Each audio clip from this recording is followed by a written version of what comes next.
नमस्कार दोस्तों, जय माता दी। आप सब कैसे हैं? आशा करती हूँ आप सब लोग ठीक होंगे। दीप के ऑफिशियल में आप सभी का स्वागत है।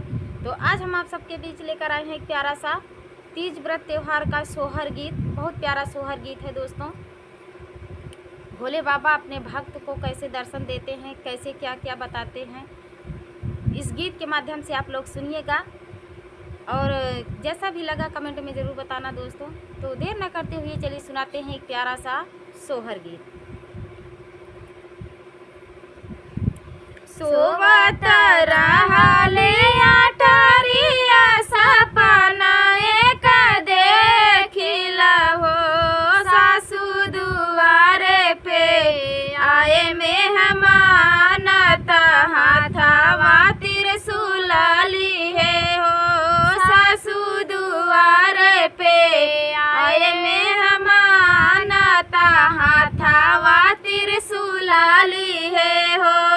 सोवत रहले अटारिया सपना एक देखिला हो, सासू दुआरे पे आए मेहमान हाथवा त्रिशूल लिए हो, सासू दुआरे पे आए मेहमान हाथवा त्रिशूल लिए हो।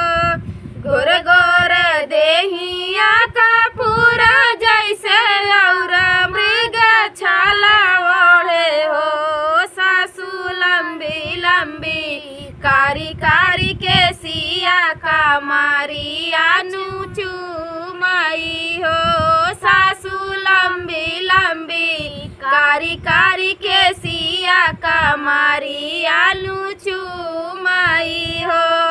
दूजे हाथे लिए बेला फलावा तहामा के थी माई हो, सासू मुसकाई देई गए दिला, सासू भाई सुबह होई हाई हो, सासू मुसकाई देई गए दिला, सासू भाई सुबह होई हाई हो। इतनी बचना सुनाई सासू मंगाना होई गोलाई हो, बहुआ जे कर रहलू बरतिया दरसा ओई दई हेली हो, सासू बचना सुनाई सासू मंगाना होई बोलाई हो, बहुआ जे कर रहलू बरातिया दरसा ओई दीहनी हो, बहुआ जे कर रहलू बरातिया दरसा ओही दीहनी हो।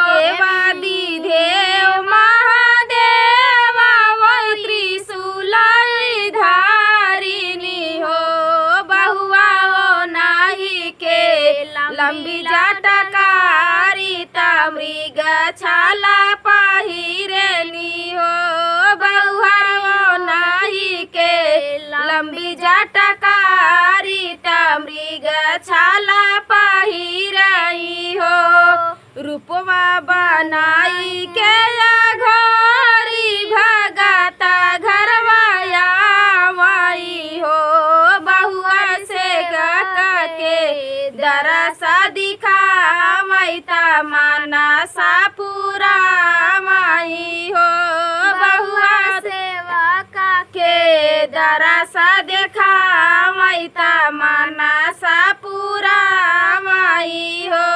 रूपवा बनाई के घोरी भगता घरवाया माई हो, बहुआ सेवा के दरसा देखा मई माना तमन्ना सा पूरा माई हो, बहुआ सेवा के दरसा देखा तमन्ना सा पूरा माई हो।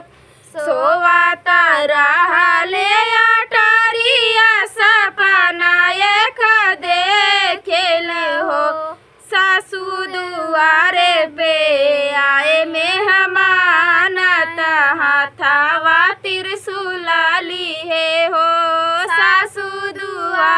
पे आए मेहमान हाथावा त्रिशूला ली है हो। तो ये प्यारा सा तीज व्रत त्यौहार का ये सोहर गीत आप सबको कैसा लगा दोस्तों? जैसा भी लगा हो कमेंट में ज़रूर बताना दोस्तों। मिलते हैं अगले वीडियो में।